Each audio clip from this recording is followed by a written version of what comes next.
første 5 kilometerne kommer. Kommer der.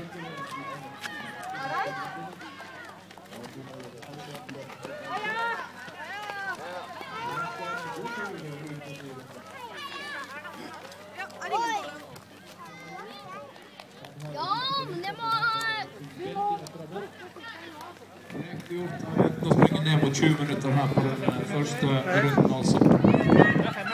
Det er 42, det er Synnøve Brox. Så kommer Ole Petter Fjell. Ole Petter Fjell fra Tønsberg Friidrettsklubb. Han springer inn med 1816 og vinner da 5 kilometer i det aller første Rika Hamra-løpet. Gratulerer. Starter med 62. Det er Håkon Helge Hjemly som er i mål. Da har vi de 3 beste i mål på 5 kilometer.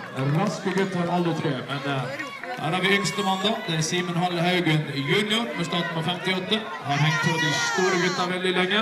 Han er 13 år, mine damer og herrer, og gjennomfører Christian Johansen, som har gjort under halve distansen.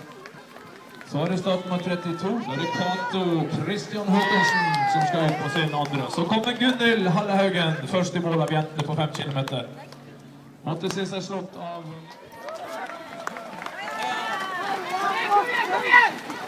Da er det altså drøye 50 sprekkinger som skal ut og springe 10 kilometer.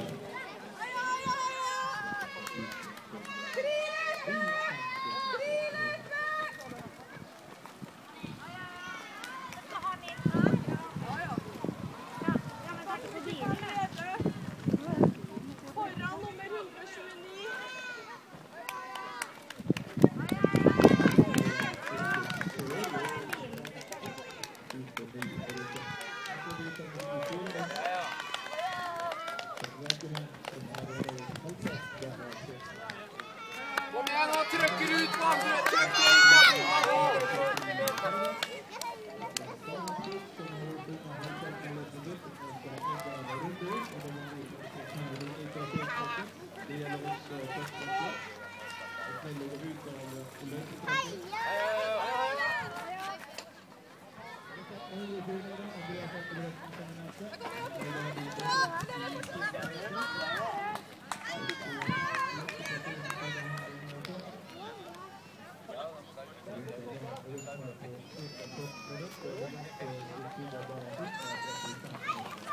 Så kommer da Maja Bremtammen i mål. Og så kommer vinneren på 10 kilometer. Så da kan dere juble for Kjetil Sørum fra Stavern Sport, altså.